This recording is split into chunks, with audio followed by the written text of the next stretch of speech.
नमस्कार दोस्तों, स्वागत है आपका हमारे यूट्यूब चैनल जनरल स्टेनोग्राफी में। तो फ्रेंड्स, आज की जो डिक्टेशन रहेगी वो 100 शब्द प्रति मिनट की स्पीड से होगी और ये एडिटोरियल मैटर की डिक्टेशन होगी। ठीक है दोस्तों, तो चलिए स्टार्ट करते हैं। यदि आप चैनल पर नए हो तो चैनल को सब्सक्राइब और शेयर जरूर करें। तो चलिए स्टार्ट करते हैं। डिक्टेशन स्टार्ट होगी 3 सेकंड बाद। अमेरिकी सेना की वापसी के बाद अफ़गानिस्तान में सिर उठा रहा संकट बाकी दुनिया के साथ साथ भारत के लिए भी बेहद चिंताजनक है। तालिबान इसी फिराक में था कि कब अमेरिकी सेना हटे और उसे फिर इस उजड़े देश में अपना दबदबा कायम करने का मौका मिले। तालिबान का दावा है कि अफ़गानिस्तान के 85% इलाकों पर उसका कब्जा हो चुका है और वह लगातार आगे बढ़ रहा है।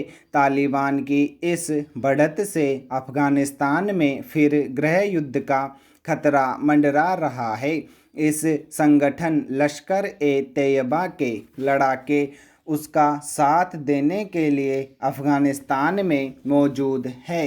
खतरे को भांपते हुए भारत ने कंधार में अपने वाणिज्य दूतावास के कर्मचारियों को वापस बुलाने का फैसला किया है। तालिबान के बदले हुए तेवर अफ़गानिस्तान में भारत विरोधी देशों के बीच नए समीकरणों के संकेत भी दे रहे हैं। अफ़गानिस्तान की खनिज संपदा पर नजरें गड़ाए चीन को तालिबान ने अपना दोस्त करार दिया है और कहा है कि देश के पुनर्निर्माण में वह चीन के निवेश पर बातचीत करना चाहता है। अफ़गानिस्तान के पुनर्निर्माण पर भारत अब तक भारी निवेश कर चुका है। तालिबान ही नहीं, पाकिस्तान को भी वहां भारतीय निवेश कितना खटक रहा है, यह पाकिस्तानी फौज के प्रवक्ता मेजर जनरल बाबर इफ्तिखार के बयान से साफ हो जाता है। उन्होंने कहा, अफ़गानिस्तान में भारत का निवेश डूबता जा रहा है क्योंकि यह अच्छी नीयत से नहीं किया गया था। अफ़गानिस्तान को लेकर पाकिस्तान कितनी अच्छी नीयत रखता है यह असलियत सारी दुनिया जानती है। तालिबान की दोस्ती की पेशकश पर चीन ने फिलहाल अपने पत्ते नहीं खोले हैं। उसने अफ़गानिस्तान में उपजे खतरों से निपटने के लिए पाकिस्तान से सहयोग का आग्रह किया है। चीनी विदेश मंत्री वांग यी का कहना है कि उनका देश पाकिस्तान के साथ मिलकर अफ़गानिस्तान में संवाद के जरिए राजनीतिक हल के लिए सभी पक्षों को समर्थन देना चाहता है। जाहिर है, राजनीतिक हल की आड़ में चीन का इरादा अफ़गानिस्तान में भी निवेश का वही खेल खेलने का है जो वह कई छोटे देशों में खेल चुका है। भारत को अफ़गानिस्तान के ताज़ा घटनाक्रम पर नज़र रखनी होगी क्योंकि वहां उभरने वाले समीकरण देश की सुरक्षा के लिए खतरे पैदा कर सकते हैं। इस घटनाक्रम को लेकर भारत सरकार चिंतित है। विदेश मंत्री एस जयशंकर की हालिया ईरान को इस चिंता से जोड़कर भी देखा जा रहा है। ईरान कई साल से जोर दे रहा है कि बातचीत के जरिए अफ़गानिस्तान संकट का स्थायी हल खोजा जाना चाहिए। भारत और ईरान की तरह दूसरे प्रमुख देशों को भी इस दिशा में ठोस पहल करनी चाहिए। तालिबान की बढ़ती ताकत अफ़गानिस्तान को फिर जिद्दी कट्टरपंथ के अंधे युग में धकेल सकती है। ऐसा हुआ तो यह तो पूरी दुनिया के लिए बड़ा खतरा होगा। अमेरिका, ब्रिटेन और G7 समूह के अन्य देशों ने जून माह में विकसित देशों के लिए 1 अरब वैक्सीन डोज देने का वादा किया। अब भी वे आवश्यकता से करीब 10 अरब डोज पीछे हैं। पूरा विश्व कोरोना टीकाकरण और वेरिएंट के बीच रेस का साक्षी बन रहा है। अफ्रीका, दक्षिण एवं दक्षिण पश्चिम एशिया व लैटिन अमेरिका में कोरोना से मौतों की संख्या बढ़ रही है, जबकि केवल 2% अफ्रीकी ही वैक्सीन लगवा सके हैं।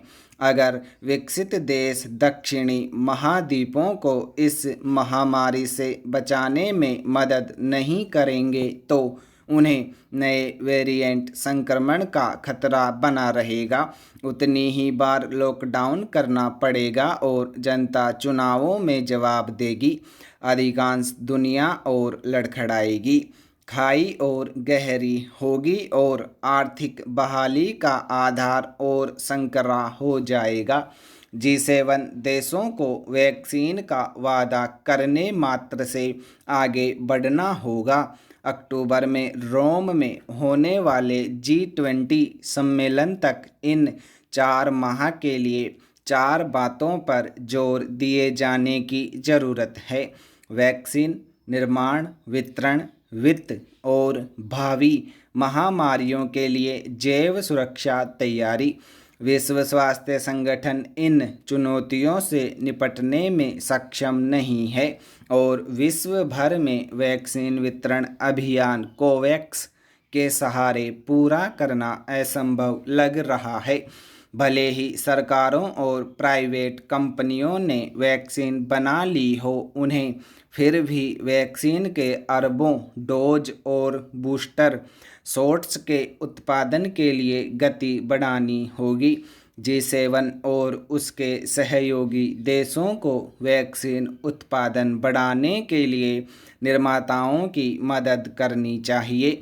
इससे वैक्सीन आपूर्ति श्रृंखला में सुधार होगा। वैक्सीन निर्माण सामग्री के लिए सब्सिडी समन्वय आपूर्ति श्रृंखला को जमाखोरी और प्रतिस्पर्धा से मुक्त रखना एवं निर्यात प्रतिबंधों पर रोक लगाने की पहल, यह सब वर्ल्ड बैंक, WHO और G7 की निगरानी में हो ताकि अपरिहार्य समस्या आने पर उससे निपटा जा सके। उत्पादन की ही तरह वितरण भी जरूरी है और विकासशील देशों में यह बड़ी चुनौती है। अफ्रीकी देशों में अन्य संक्रामक बीमारियों के पूर्व अनुभव के कारण वैक्सीन के लिए आधारभूत ढांचा है। कुछ के पास वैक्सीन भंडारण सुविधा भी है। G7 को वर्ल्ड बैंक व क्षेत्रीय विकास बैंकों की सूची बनाकर हर देश के स्वास्थ्य तंत्र को मजबूत बनाना चाहिए। नेक इरादों को वित्त पोषण की भी जरूरत है। अंतर्राष्ट्रीय मुद्रा कोष के अनुसार $50 बिलियन में विश्व की करीब 60% आबादी का टीकाकरण 2022 तक किया जा सकता है। यह राशि अमेरिका द्वारा घर में ही खर्च किए गए कई ट्रिलियन की तुलना में यह छोटी राशि है। विश्व बैंक व अन्य संस्थाओं को सहायता को प्राथमिकता देनी चाहिए। G7 को IMF के उक्त 60% के लक्ष्य को हासिल करना ही चाहिए। अगर ऐसा नहीं हुआ तो G20 सम्मेलन वे विकासशील देशों के निशाने पर होंगे। इससे बाइडेन प्रशासन की आकांक्षाओं को ठेस पहुंचेगी और कोई भी कमांडर इन चीफ नहीं चाहेगा कि उसे आपदा में चेतावनियों की अनदेखी करने वाले शख्स के तौर पर याद किया जाए। स्टॉप।